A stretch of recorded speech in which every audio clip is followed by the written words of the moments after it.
going to be a meeting of the City of Lake Butler, Kansas City Commission. Today's date, September 14th, 2021, time is 6 p.m. Commissioner Simmons? Here. Commissioner Redmond? Here. Commissioner Beasley? Here.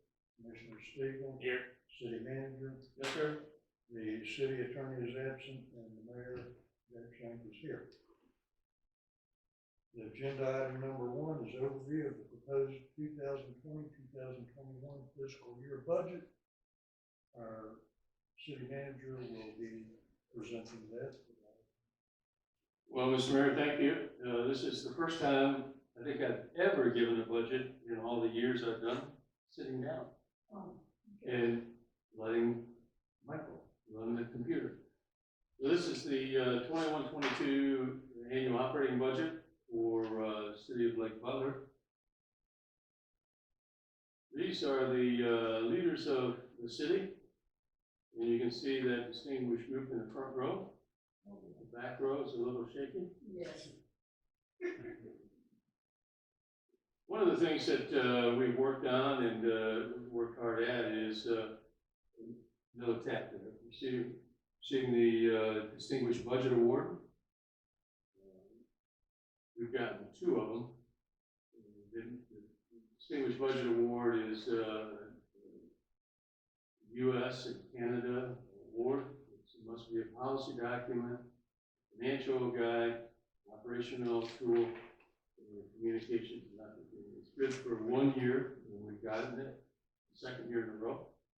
And the accountant will get the 3rd year based on reviewers of this one. Next.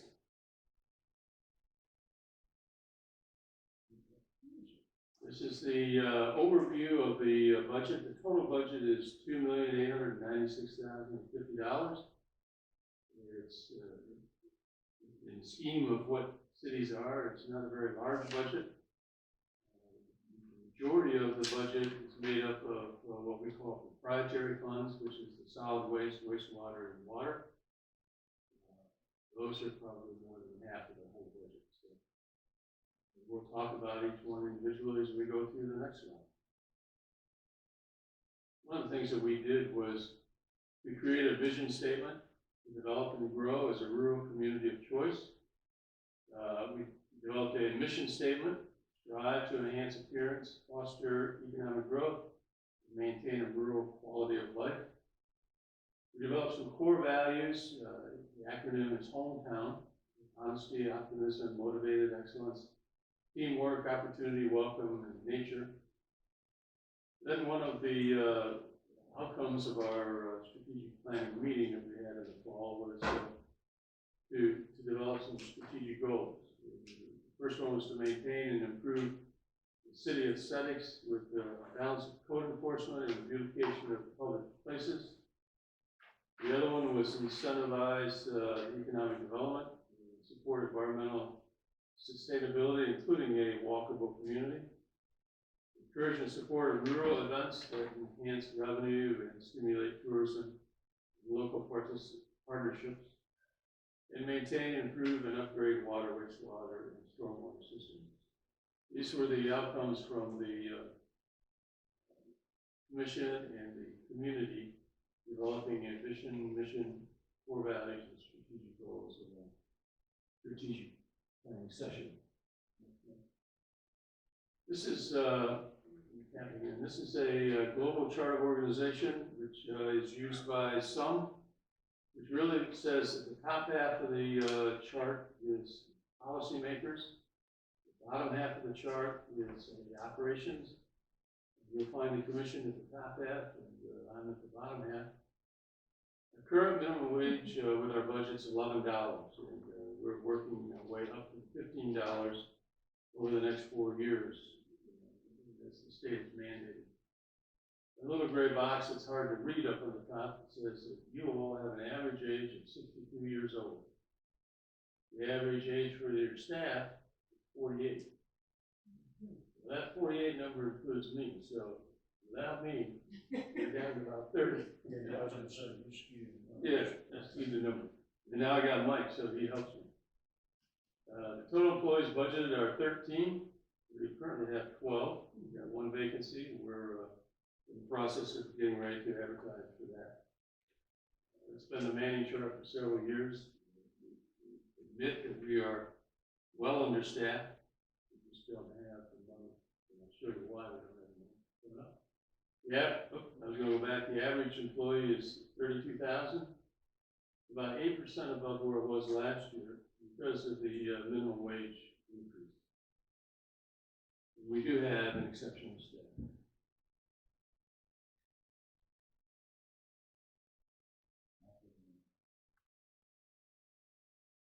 Glad I'm not running the computer.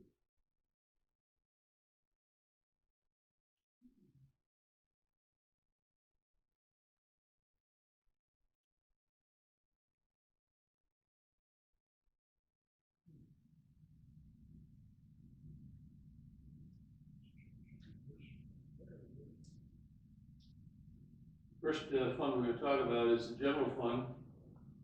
You can see it's gradually increasing, but our ad valorem taxes, property taxes are increasing very slightly. 79,000 is all we get in property tax, property of the city. 2/3 of the property owners do not pay any property taxes at all. So that 79,000 has got to go a long ways, and that's why we have state shared revenue, we have grants, we have a lot of things that try to help us through that dry spell. This is a slide that shows the total taxes over the last 6 years. You can see that 22 ad valorem is basically the same as it was in 2018. Our total taxes are the same as it was in 2018. So the purchasing power of the nation has gone up. It costs more to buy gas, costs more to buy food, but yet all of the things that we use as revenue will stay the same. So our purchasing power has gone down. This is the housing authority. This just gives you an example of payment in lieu of taxes. They don't pay any taxes, but HUD has allowed them to pay what is called a pilot payment in lieu of taxes, based on the number of residents and based on their income. It's a complicated formula, and sometimes they give us the tax, sometimes they don't, and sometimes they catch up the next year. So it's the kind of thing that we all are working around and working with. So one of the things that we have a dollar come in, this is where the dollar goes. 34 cents goes to the general government, 34 cents goes to public works, and 14 to public safety, and 18 cents to parks and recreation. But the interesting thing for me is that in most communities, in other parts of the nation, public safety is 50% or more of the budget.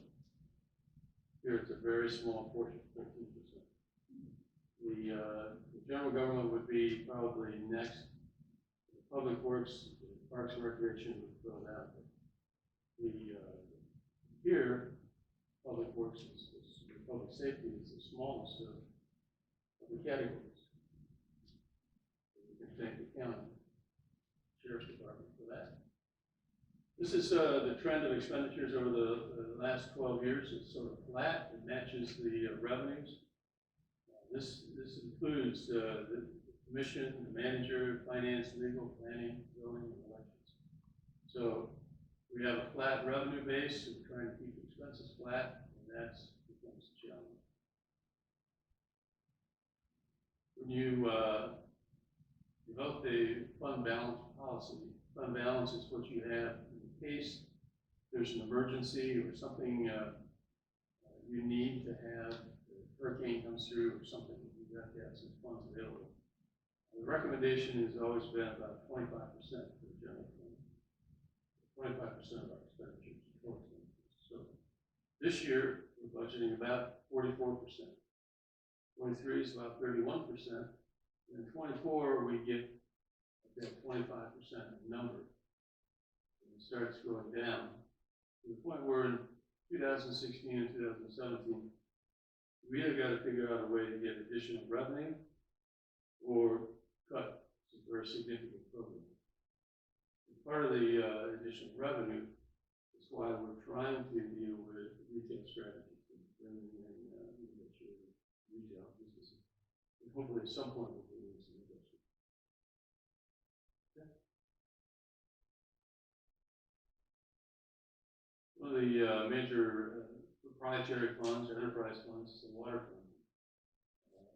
Last month you talked about the base rate for water. You approved this, and you can see that we're right about at the average of every other community. And so we're doing okay with that side. This is the average water consumption. The average bill is about 5,000 gallons. You can see Lake Butler with a little red line on the right, well below the average. And we increased our rates 10%, which is about 4 cents a day increase. One of the perplexing things that we've come across is that our operating revenues, based on our audit, from 2011 to 2020, which is on the right, has been declining. We can't get a handle on that right now, so we're going to do some research and find out why we got declining operating revenues. We haven't had a significant amount of decline of people, but that could be some of it. This is a little brief chart of our revenues. You can see that we have a big blip there. That's the water meter grant that we received. That, without grants, it would be difficult to maintain where we're at. The picture on the left is our crew dealing with a water main break at 4 o'clock in the morning, standing in knee-deep water and in the dark, trying to figure out what to do and how to get water on. We got it down by 4:30, and so that when you went to work, you had a shower and get water to use. So that's part of what they do. They're an amazing group of guys. The Wastewater Fund is the largest fund that we have. And again, we talked in August about the rates. And you can see the white line that goes across is the average, and we're the green on the far right. So we still got a ways to go to catch up to everybody else. If we raise our rates as we project, 2027, we should be around $1.5 million, which sounds like a lot, but it's not. We anticipate a $30 million grant for our wastewater treatment plant, and the state likes to have us contribute about 10%. So we got to have some reserves, and that will help us build for that. This is the land that we are going to buy for our wastewater treatment plant. The one in the blue on the bottom right is the current plant. The one in the blue in the upper left is the outline for the new plant to go. And that blue bar up there on the top right is the entrance that the Department of Corrections has allowed us to go through and cut down some trees and access the property. That white strip of property up there is the way the farmers used to get into their hay baling and stuff. And the county has told us that we're not allowed to use it. So this is what we're trying to deal with. And one of the things that the other thing is we're dealing with the wetlands over in the spray field, which will amount to about 50 acres. And the other 150 acres, we anticipate using it for industrial park and breeding shop. Capital improvement for the wastewater fund. We did get awarded the $1.4 million for wastewater collection lines to begin designing that. We have some of the worst in the state. So the engineers are anticipating dealing with that here probably in the next year. And then we go out for more grants to do it. One of the things that we are working on are the manhole rehabilitation. We put $20,000 aside for that. Asset maintenance is one of the big things that the state is looking at us. They want us to continue to have our improving our asset maintenance. We want to continue to get money. So we're replacing a pickup truck. And on the left is a blurry chart of organization. Difficult to see the traditional chart. This is the Downtown Redevelopment Fund. That's what it will look like next year. Well, maybe not. This is the fund balance is declining. We've had to scratch most of the projects here because the county wanted their $60,000 back. And even though we had the fire at the community center and we were using some of that money to finish remodeling it after the insurance money, they didn't really want the money back. So it's causing a deficit for a few years.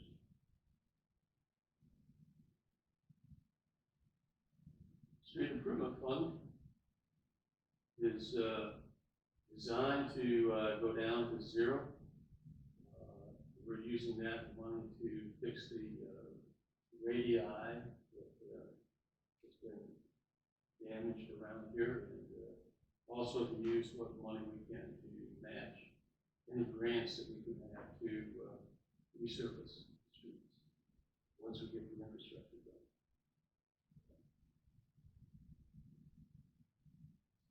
One of the things that we've looked at is what are our challenges? A big challenge is right now, and you've seen some of it, is fiscal stability. There's just way too many opportunities for this to go the wrong direction. The other challenge that we have is staffing. Mike has made a few comments as he's come here that we just don't have enough people. Yep, that's true. We don't. That's a challenge that we have. So our effort is to try to keep us at least at full staff, full manager. Otherwise, we're hurting. The other is economic development growth. We have brought in McDonald's. We've got 3 other businesses that are on the verge of announcing. So it's starting to come, and people are starting to look now that the pandemic thing is getting under control a little bit. One of the big issues that we have is there is no hotel in Union County. So if anybody wants to come to Union County to visit, it's going to be a day trip or find somebody to spend the night with, because there's no other place to deal with it. The other is our infrastructure, and we're trying to work with that. We're working primarily with the wastewater right now, but the water needs attention as well. We do have some opportunities. We're in a prime location surrounded by growing areas like Gainesville and Jacksonville and Plain and Lake City. And there's a population shift coming in. It's coming from the north, from New York, Michigan, I came down. So people are coming down, and so we got to make sure our infrastructure is ready and our population can handle what we have. One of the things that we could use is a nice housing development, single family. So it's just not inside the city. There's just not a lot of property for that. So it draws the idea of annexation. We need to start thinking about that. Property values is a great opportunity for people. They can come down here very inexpensively, and properties are valued very low, which means that you have low property taxes, which you can see. $79,000 of property taxes is not much. Grants to make improvements. The granting agencies are very kind to us and are looking very favorably at us and what we're trying to do and how we account for it and manage it. So we they continue to say that pipeline is open for the city of Lake Butler. So we would say, we're coming in. That's it. Any comments? Any questions? How about the students? Any questions? Oh, thanks. You guys get an A for the day. Jane can talk me into being a nice guy when we complete this, it will be useful to, I'll provide you with a copy of our, that whole budget, about 300 pages.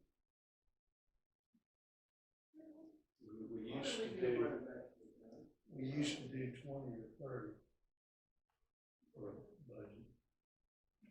There's no question on the This budget is, the budgets are now very transparent. Anything that we say is shown there and why we do what we do and how much we do. And we have goals, objectives, and well, if our audience has no question,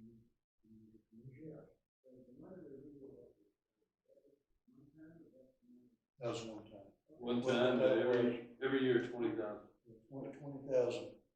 I think it originally was around 40 total, and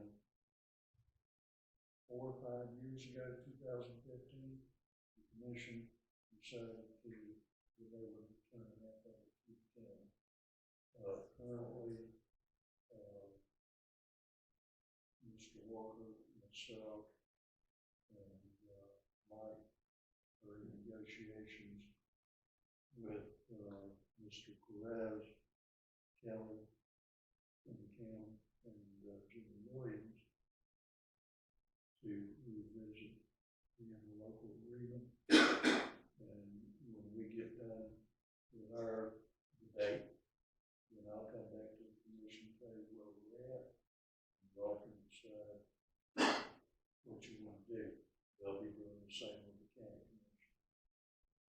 And Perez was hoping we could accomplish that by October, but between COVID wiping out some of the participants and babies being born and kinds of things, we put some delays.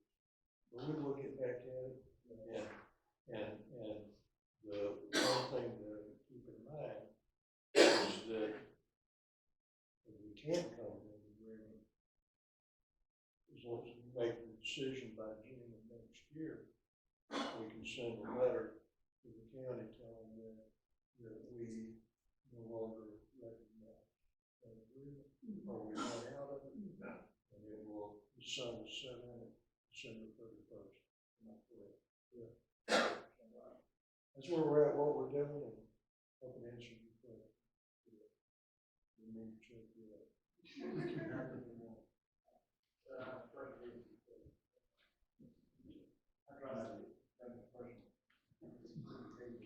Thank you very much. Thank you. Anybody else? Okay, we'll move on to item number 3 on the agenda, which is the first reading.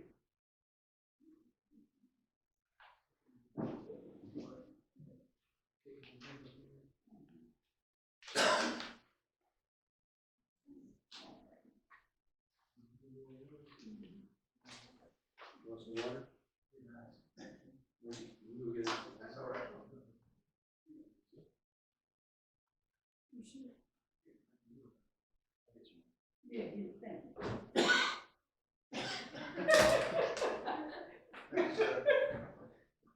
What you trying to say? This one is very steep.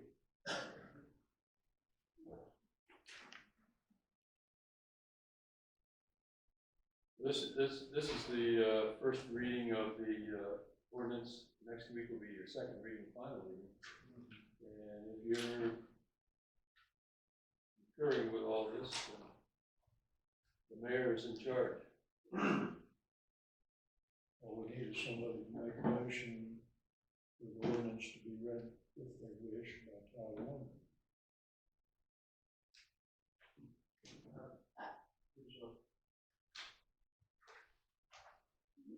By title only. Ordinance number 2021-08, an ordinance approving the annual operating budget and related schedules for the fiscal year of 2021-2022. Second. All in favor? Aye. Opposed? And the next thing on the agenda is, anybody want to make a motion? That's it? I'll make a motion that we adjourn. All in favor? Aye. All opposed? We're adjourned.